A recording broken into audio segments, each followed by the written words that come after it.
बाबा साहब और इस देश का राष्ट्रीय ध्वज इस देश की पहचान है।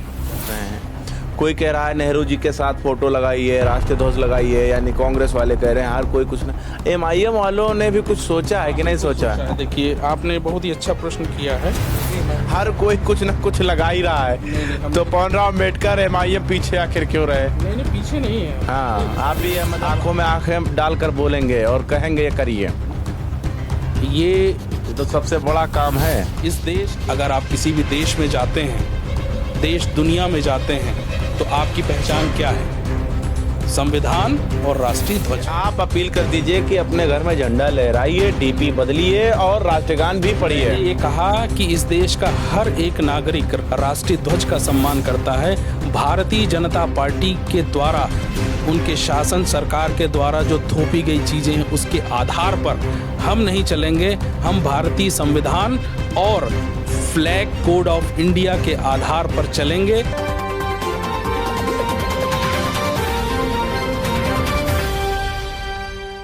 सलाम, नमस्कार, मैं मोहम्मद ज़ैफ़ और आप देख रहे हैं 24 तक न्यूज़। जैसे कि आपको मालूम है कि 15 अगस्त को हर घर में लोग झंडा फहराएंगे और इस पर हमारे साथ जो मौजूद हैं वो ऑल इंडिया मजलिस इत्तेहादुल मुस्लिमीन के प्रवक्ता पौनराव अम्बेडकर हैं, जिनसे हम बात करेंगे कि क्या वो ऑल इंडिया मजलिस इत्तेहादुल मुस्लिमीन के सभी वो कार्यकर्ताओं से अपील करेंगे कि वो भी देश के प्रधानमंत्री मोदी जी के बताए अनुसार अपने घरों पर झंडा फहराएं। इस पर हम बात करेंगे। सोशल मीडिया पे बहुत सारे लोग राष्ट्रीय ध्वज को लेकर अपनी अपनी बातें रख रहे हैं। कोई कह रहा है नेहरू जी के साथ फोटो लगाइए, राष्ट्रीय ध्वज लगाइए। एमआईएम वालों ने भी कुछ सोचा है कि नहीं सोचा है? देखिए, आपने बहुत ही अच्छा प्रश्न किया है, मैं इसका आपको जवाब दे दूं। एमआईएम वालों ने कुछ सोचा है? बिल्कुल सोचा है। ये देश किससे चल रहा क्या चलाएं? आपके एमआईएम के जो कार्यकर्ता हैं वो क्या लगाएं? मैंने ये क्योंकि हर कोई कुछ ना कुछ लगा ही रहा है, तो पौनराव अम्बेडकर एमआईएम पीछे आखिर क्यों रहे? नहीं, पीछे नहीं है। हाँ, आप भी मतलब आंखों में आंखें डालकर बोलेंगे और कहेंगे ये करिए। नहीं, आंखों में आंखें हम नहीं डालते। हमने कहा कि इस देश के संविधान का सब लोग को सम्मान करना चाहिए। हाँ। इस देश के राष्ट्रीय ध्वज का सम्मान करना तो चाहिए। सम्मान को देखते हुए क्या आप करने जा रहे हैं? कुछ नया? ये तो सबसे बड़ा काम है। इस देश के सभी नागरिकों से अपील है कि राष्ट्रीय ध्वज जब इस देश में आया तो भारतीय संविधान का निर्माण चल रहा था, और भारतीय संविधान के निर्माता इस देश में कौन है वो सब जानते हैं। कि अगर भारतीय जनता पार्टी इस देश में संविधान को नकार करके राष्ट्रीय ध्वज के नाम पर राजनीति करना चाहती, तो वो राजनीति हम सफल होने नहीं देंगे। राजनीति स्वच्छ और संवैधानिक होनी चाहिए, राष्ट्रीय ध्वज के आधार पर नहीं होनी चाहिए। हम बाबा साहब को क्यों भूल जाते हैं? इसीलिए आपने झंडे में आपने बाबा भीमराव अंबेडकर को शामिल किया। हमने उन सारे नियमों का भी जो है पालन किया। ऐसा नहीं है। बाबा साहब और इस देश का राष्ट्रीय ध्वज इस देश की पहचान है। अगर आप किसी भी देश में जाते हैं, देश दुनिया में जाते हैं, तो आपकी पहचान क्या है?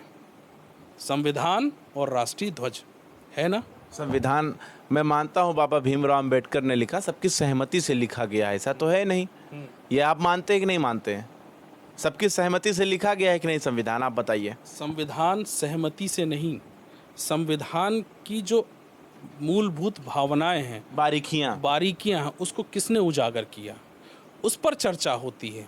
ऐसा नहीं कि किसी एक व्यक्ति को आप पूरे ग्रुप को कह रहे हैं, ऐसा नहीं है। बाबा साहब ने जो मेहनत की है, उस मेहनत को कोई नकार नहीं सकता है। तो यानी साफ समझा जाए कि ऑल इंडिया मजलिस इत्तेहादुल मुस्लिमीन के लोग भी पीछे नहीं हटने वाले हैं, वो भी एक कुछ नया लेकर आएंगे मैदान। हमने ये कहा है, हमने जो हर घर तिरंगा का अभियान का नारा दिया है, हम ये कह रहे हैं राष्ट्रीय ध्वज बाबा साहब हमारी पहचान। और इस नारे के साथ हम लोग आने वाले 14 अगस्त और 15 अगस्त को सभी जो सोशल मीडिया के जो ऐप्स हैं उस पर हम इसको डीपी के तौर पर लगाएंगे। 14 और 15 अगस्त इसलिए चुना गया है कि 14 अगस्त की मध्य रात्रि और 15 अगस्त की सुबह इस राष्ट्रीय ध्वज को जो है फहराया गया। एमआईएम की तरफ से आप ये अपील करेंगे लोगों को? बिल्कुल अपील कर चुके हैं और 14 और 15 अगस्त आजमाएंगे कि कितने कार्यकर्ता हमारे हैं इस देश के अंदर। ना हम आजमाने की, फिर से हम कह रहे हैं कि इस देश के हर एक नागरिक को नहीं क्योंकि आप लोग लॉकडाउन में कह रहे थे कि प्रधानमंत्री टार्च और टठिया फटिया बजवा के ये साबित कराना, ये जानना चाह रहे हैं कि हमारे लोग हैं कि नहीं इस देश के अंदर। नहीं हमने लोकप्रियता है कि नहीं। हमने इस मूवमेंट को या इस अभियान को सिर्फ पार्टी तक ही सीमित नहीं रखा, आम जनमानस तक हमने फैलाने का काम किया है। तो अपने लोगों से अपील करेंगे कि ये डीपी लगाएं। बिल्कुल, हमने ये अपील कर दी है। आने वाले 14 और 15 अगस्त को डीपी के साथ साथ कुछ समझाएंगे भी अपने लोगों को कि इस तरीके से आप लहराइए झंडा, ऐसे कार्य करिए। बिल्कुल समझाएंगे। और इस MIM पार्टी के जितने भी कार्यकर्ता, पदाधिकारी और जितने भी लोग उनसे जुड़े हुए हैं, दिल से जुड़े हुए हैं, वो इस देश के भारतीय संविधान और राष्ट्रीय ध्वज को दिल से और दिमाग से मानते हैं और उसका सम्मान करते हैं। और इसको फॉलो करेंगे। बिल्कुल फॉलो करेंगे। इसमें एक पॉइंट और भी लिखा है, एक कानून का फॉलो करें, पालन करें, यही आप कहना चाहेंगे। बिल्कुल। यह देश कानून से, ये नहीं कहेंगे कि जो लोग ना पालन करें उनके खिलाफ कड़ाई से कुछ अभियान। देखिए, अभी मैं फिर से आपसे कहूँगा तो आप कहेंगे फिर दिखा रहे। इसी कानून में लिखा हुआ है कि यह शासन की जिम्मेदारी है कि लोगों को, इस देश के नागरिकों को राष्ट्रीय ध्वज के जो मानक है उनसे उनको अवगत कराए। नहीं, जब MIM के लोग कुछ गलत करेंगे तब प्रशासन के लोग देखेंगे। नहीं, MIM को लेकर के तो शासन प्रशासन एक जो है अपना खाका तैयार कर चुका है कि ये लोग रेडिकल्स हैं। हम इस सोच को बदलने का काम करेंगे और इस सोच के साथ जो शासन प्रशासन कार्य कर रहा है, हम ये दिखाएंगे कि MIM के लोग इस देश में भारतीय संविधान और लोकतंत्र को मजबूत करने के लिए संवैधानिक कार्यों को ही करेंगे, किसी भी तरह से असंवैधानिक नहीं। तो सारे कार्यालय जितने भी हैं उत्तर प्रदेश के जिला में, आपके जितने भी कार्यालय हैं वहाँ पर MIM का भी झंडा साथ में फहराएंगे आप लोग? देखिए, MIM का झंडा तो फहरा ही हुआ है। MIM का झंडा उतरा ही कब है? और इस देश का राष्ट्रीय ध्वज का जो नियम है, उस नियम को भी मैं आपको सुना देता हूँ। फिर आप नियम में चले गए। तो नियम नहीं सुनना चाहते? सुना दीजिए। तो सुनिए कि राष्ट्रीय ध्वज को जो है सूर्योदय और से लेकर के सूर्यास्त तक ही जो है लगाया जा सकता है। ठीक है, ये नियम है। ये नियम दूसरे दिन भी लगा रहता, कई जगह पे हमने देखा लगा हुआ है। और बहुत से ऐसे पुरानी खंडहर हैं, हवेली है लखनऊ के अंदर, जो सरकारी संपत्ति है, वहाँ ध्वज लहराया ही नहीं जाता है। तो अब कुछ विशेष परिस्थितियों में उसको रात में भी लगाया जा सकता है, अगर शासन उसकी अनुमति देता है तब। लेकिन इस कोड के अनुसार सूर्योदय से लेकर के सूर्यास्त तक ही आप झंडे को फहरा सकते हैं। सूर्यास्त के बाद उस झंडे को आपको उतारना ही पड़ेगा। ये MIM वालों के लिए आपकी तरफ से अपील है? बिल्कुल अपील है। और मैं कहना भी चाहूँगा कि हर एक व्यक्ति जो MIM से जुड़ा हुआ है या उसके दिल में MIM के लिए लगाव है, मोहब्बत है, वो इस राष्ट्रीय ध्वज का सम्मान करे और इस सम्मान के साथ अपने आप को गौरवान्वित। देश के प्रधानमंत्री मोदी जी की बात पर अमल करे। मोदी जी ने इस देश के राष्ट्रीय ध्वज का निर्माण नहीं किया है। नहीं, वो कह रहे हैं ना कि फहराइए।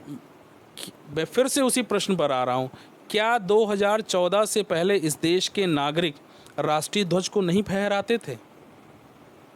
आप बताएं। अरे तो अगर आप प्रधानमंत्री हैं देश के, उनकी बात पर अमल कर लेंगे तो भेजा क्या है, दिक्कत क्या है? दिक्कत बिल्कुल है। गांव में आप जाइए, राशन नहीं लोगों को मिल रहा है और शासन ने कहा है कि राशन उन्हें ही मिलेगा जो झंडा खरीदेगा, और 20 रुपए का झंडा वो दे रहे हैं। कि शासन इतना 15 रुपए है, 20 रुपए आप बता रहे हैं, 5 रुपए आप बढ़ा रहे हैं। कि राष्ट्रीय ध्वज की कीमत लगाना सबसे बड़ा गुनाह है।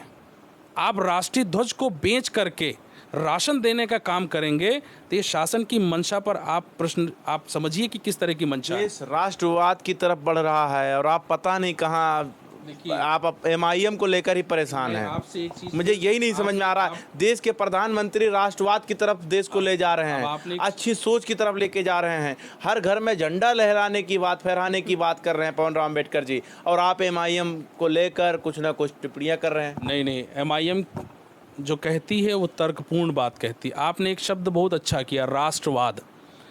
राष्ट्रवाद नहीं, संविधानवाद हमें चाहिए। हम राष्ट्रवाद की बात क्या कर रहे हैं? राष्ट्रवाद में आप कट्टरता लाना चाहते हैं क्या? राष्ट्रवाद के नाम पर इस देश में धार्मिक जो है उन्माद फैलाना चाहते हैं क्या? क्या इस देश में बाहरी शक्तियों का शासन है क्या? आज की तिथि में 15 अगस्त 1947 के बाद से इस देश में बाहरी शक्तियों का शासन समाप्त हो चुका है ना? तो राष्ट्रवाद की नींव वहीं तक रहती है जहां तक दूसरी शक्तियां आपको चलाने का काम करती हैं। राष्ट्रवाद का तो जो सही से कहा जाए 15 अगस्त 1947 के बाद से ही राष्ट्रवाद जो शब्द है वो समाप्त होकर के संविधानवाद की तरफ आ चुका है।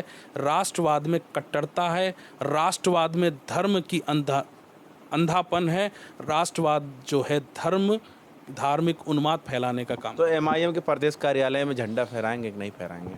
बिल्कुल फहराएंगे। हम राष्ट्रीय ध्वज के सम्मान में, राष्ट्रीय ध्वज के अभिमान में हर जगह फहरे। आप अपील कर दीजिए ना।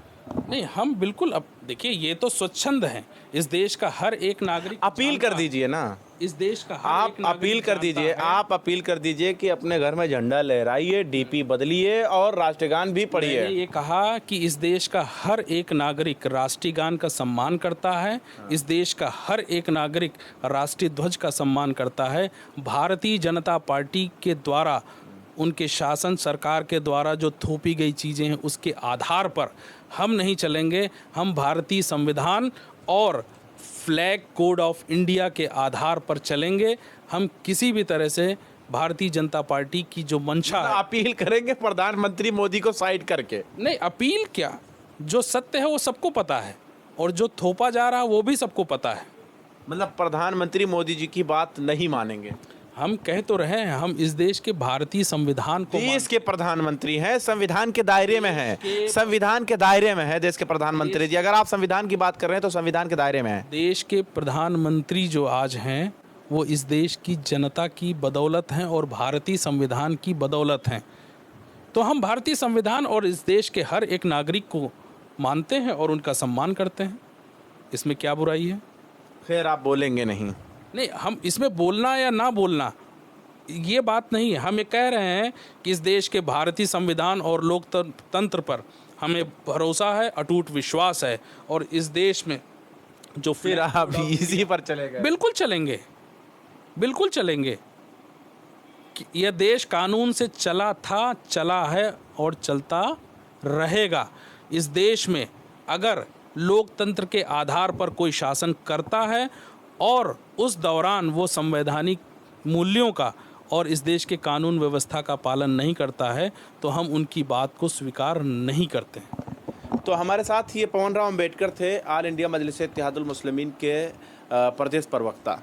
लेकिन आप इस बात को समझने की कोशिश करिए कि ऑल इंडिया मजलिस-ए-इत्तेहादुल मुस्लिमीन द्वारा जो झंडे को लेकर बात कही गई है उस पर आपकी क्या राय है? कमेंट बॉक्स में अपना राय दीजिए और जुड़े रहें, देखते रहें 24 तक न्यूज़।